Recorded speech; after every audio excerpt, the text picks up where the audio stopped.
Assalamualaikum warahmatullahi wabarakatuh. Apa kabar Anda semua? Semoga kalian semua sehat selalu ya. Nah, alhamdulillah pada hari ini kita bertemu lagi dalam pelajaran Sirah Nabawiyah ya. Nah, untuk hari ini kalian akan belajar mengenai letak geografis Arab dan kondisi penduduknya. Nah, sebelumnya kalian belum pernah ya belajar sirah pada kelas 1 dan kelas 2. Jadi, ini adalah pelajaran yang pertama bagi kalian. Nah, mungkin ada sebagian dari kalian yang masih bertanya-tanya, apa ya sirah nabawiyah itu? Dari katanya saja, sirah, ada kata sirah dan ada kata nabawiyah. Nah, jadi sirah nabawiyah itu merupakan sejarah perjalanan hidup Rasulullah SAW dari beliau lahir, kemudian beliau kecil, remaja, dewasa, pernikahan, hingga beliau menjadi nabi, serta perjalanan dalam perjuangan dan tantangan-tantangan besar yang sudah dilalui oleh nabi kita hingga beliau wafat. Nah, jadi sirah nabawiyah itu merupakan sejarah perjalanan hidup Rasulullah dari beliau lahir bahkan sampai beliau nanti wafat.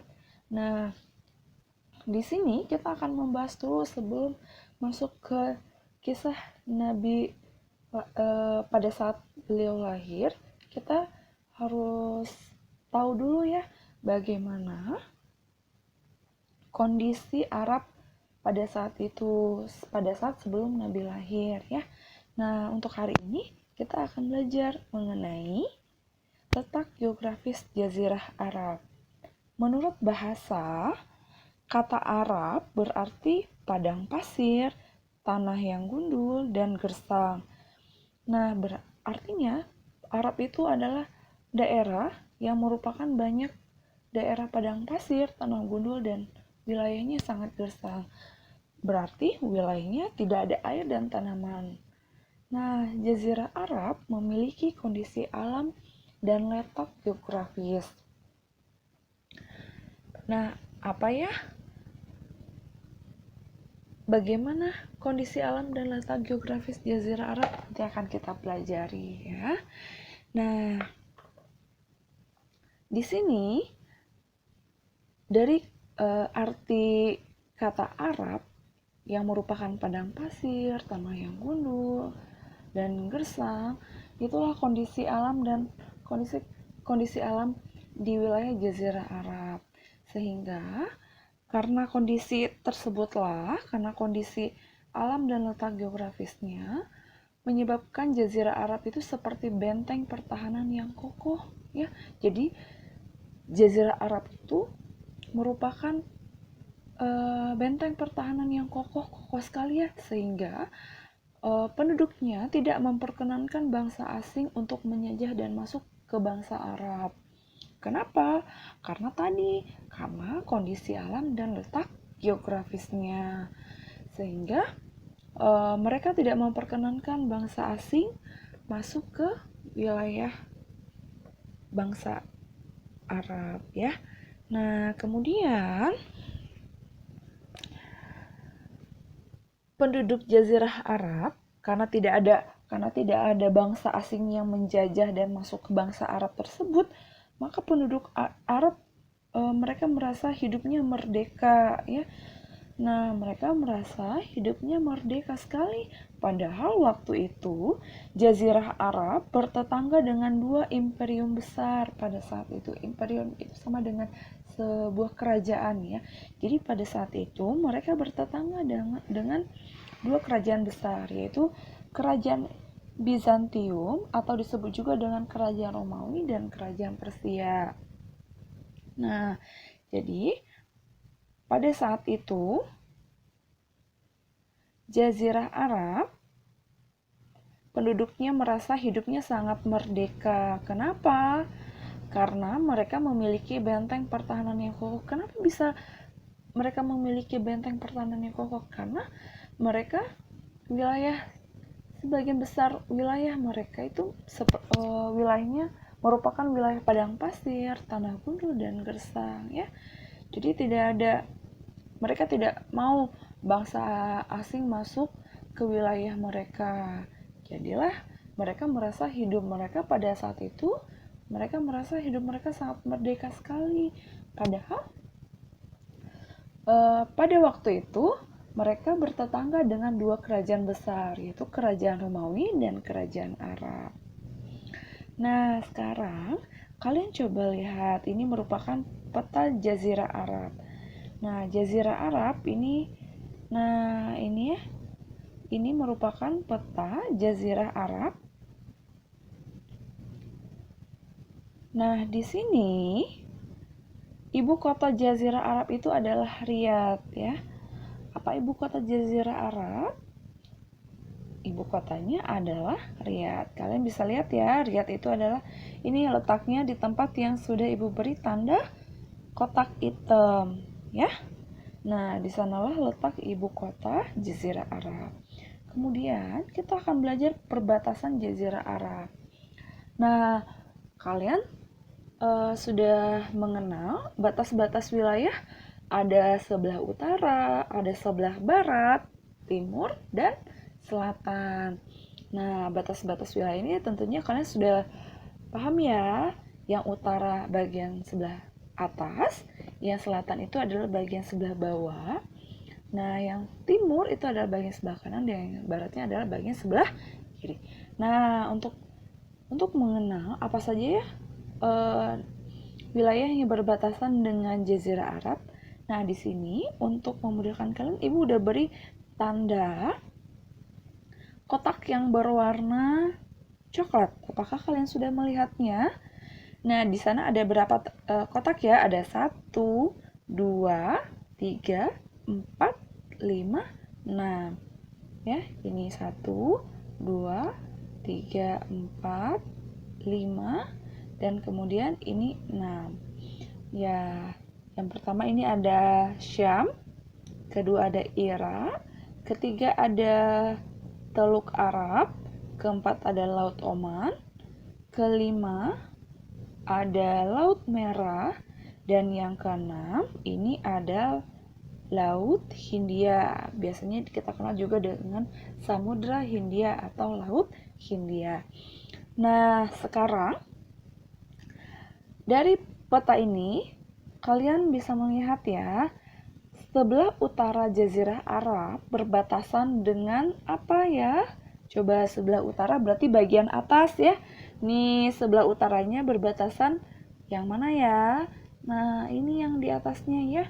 Nah, ini adalah sebelah apa? Ini adalah bagian utara. Ini adalah bagian utara berbatasan dengan Syam dan Irak. Kemudian kita lanjut lagi. Banyak lagi ya sebenarnya. Ada Syam, ada Irak, ada Irak. Nah, tapi kita fokus ke yang ibu kotak saja ya, agar kalian mudah mengingatnya. Jadi sebelah utaranya tadi berbatasan ada dua ya, ada Syam dan Irak. Kemudian kita lanjut lagi, sebelah timur. Nah, sebelah timur berarti yang ada di sebelah kanan dari Jazirah Arab. Ini Jazirah Arab yang berwarna kuning ya.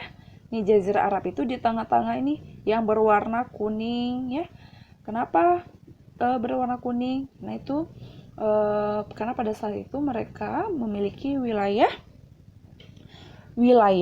apa tadi? Wilayahnya seperti apa? Padang pasir, tanah yang gundul, dan gersang. Jadi di sini lebih identik dengan warna kuning.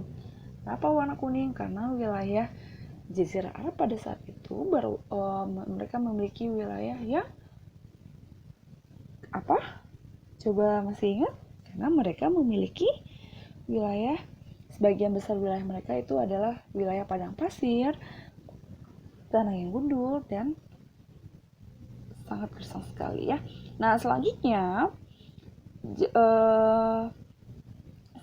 itu Jazirah Arab sebelah timurnya berbatasan dengan, nah ini sebelah timur itu yang ada di sebelah kanan. Ini yang sudah ibu kotak ya. Di sebelah kanannya berbatasan dengan Teluk Arab dan Laut Oman ya. Jadi sebelah timur berbatasan dengan Teluk Arab dan Laut Oman. Kemudian kita lanjut lagi ke sebelah barat. Nah, sebelah barat itu adalah sebelah kiri ya. Nah, di sini Jazirah Arab sebelah baratnya berbatasan dengan laut. Nah, Laut Merah ya, berbatasan dengan Laut Merah. Kemudian sebelah selatan Jazirah Arab berbatasan dengan sebelah selatan yang mana? Nah, tentunya sebelah selatan itu adalah bagian yang daerah yang berada di bawahnya. Itu ada Laut Hindia atau Samudra Hindia ya. Nah, bagaimana Anda semua? Kalian sudah paham ya? Perbatasan Jazirah Arab ada yang berbatasan bagian sebelah utara, barat, timur, dan selatan. Sebelah utaranya berbatasan dengan Syam dan Irak. Sebelah timurnya berbatasan dengan Teluk Arab dan Laut Oman. Kemudian sebelah baratnya berbatasan dengan Laut Merah. Dan kemudian sebelah selatannya berbatasan dengan Laut Hindia atau Samudra Hindia. Nah, selanjutnya untuk lebih paham lagi, agar kalian bisa lebih mengingat lagi, kalian mengerjakan ada latihan ya. Nah, latihan ini nanti kalian kerjakan pada buku tulis. Sudah disediakan kan buku tulisnya? Nanti kalian kerjakan latihan ini pada buku tulis. Kalian terlebih dahulu tuliskan soalnya dan kemudian langsung dijawab pada titik-titiknya ya. Ingat, kalian kerjakan pada buku tulis, ditulis soal, kemudian baru langsung dijawab pada tempat yang sudah disediakan, tempat yang sudah Ibu beri tanda titik-titiknya. Nah, pertanyaannya ada 4 ya. Ini pertanyaan nomor 1 sampai 3. Yang pertama adalah Arab, artinya titik-titik. Ibu kota Jazirah Arab artinya titik-titik. Oh, ibu kota Jazirah Arab adalah titik-titik. Yang ketiga, kenapa penduduk Jazirah Arab dapat hidup merdeka dari bangsa asing? Tadi sudah Ibu jelaskan ya. Oh, kalian masih ingat ya? Kenapa ya penduduk Jazirah Arab itu dapat hidup merdeka dari bangsa asing? Nah, mudah-mudahan kalian bisa jawab ya. Wah, ternyata masih ada lagi ya di halaman berikutnya. Buatlah mind map batas Jazirah Arab. Nah, di sini batas-batas Jazirah Arab tadi ada yang berbatasan dengan sebelah utara, timur, selatan, dan barat. Tentunya kalian pasti ingat ya. Bagian utaranya berbatasan dengan apa, bagian timurnya berbatasan dengan apa saja, kemudian bagian barat dan bagian selatannya berbatasan dengan apa. Ibu harap kalian bisa menjawab pertanyaan ini ya. Nah, karena tadi Ibu sudah jelaskan dari awal ya. Tadi hari ini Ibu sudah menjelaskan apa itu sirah nabawiyah. Kemudian Ibu sudah menjelaskan apa ya arti dari kata Arab itu. Kemudian Ibu sudah menjelaskan juga kenapa penduduk Jazirah Arab itu dapat hidup merdeka dari bangsa asing. Padahal waktu itu mereka hidup bertetangga dengan 2 kerajaan besar ya. Pada saat itu adalah kerajaan Romawi dan kerajaan Persia. Ya, kemudian kita juga udah belajar apa ya ibu kota Arab. Ayo, kalian masih ingat ya tentunya. Kemudian kalian juga sudah belajar mengenai batas-batas Jazirah Arab. Ada yang berbatasan dengan bagian utara, timur, barat, dan bagian selatan. Nah, kemudian kalau kalian sudah paham, kalian boleh langsung mengerjakannya sekarang ya. Ketika sudah selesai lembar tugas yang kalian sudah kerjakan, kalian foto dan kalian kirim ke WA Ibu Rindu ya. Nah, insya Allah nanti tugas yang akan masuk, insya Allah akan langsung Ibu koreksi ya. Nah, kemudian Ibu rasa untuk hari ini cukup sekian materi yang Ibu sampaikan. Apabila ada pertanyaan, kalian boleh langsung WA japri ibu ya. Insya Allah pertanyaan dari kalian akan ibu jawab. Dan ibu juga akan senang kalau ada pertanyaan dari kalian ya. Nah, karena kita nanti akan sama-sama belajar ya. Nah, kemudian cukup sampai sekian untuk hari ini. Marilah kita baca dengan mengucapkan Alhamdulillahirobbilalamin. Terima kasih anak-anakku semua. Nah, ingat sebelum mengerjakan tugas, kalian jangan lupa membaca doa. Dan setelah mengerjakan tugas, kalian jangan lupa juga membaca doa. Oke, terima kasih anak-anak semua. Diakhiri dengan mengucapkan Assalamualaikum warahmatullahi wabarakatuh.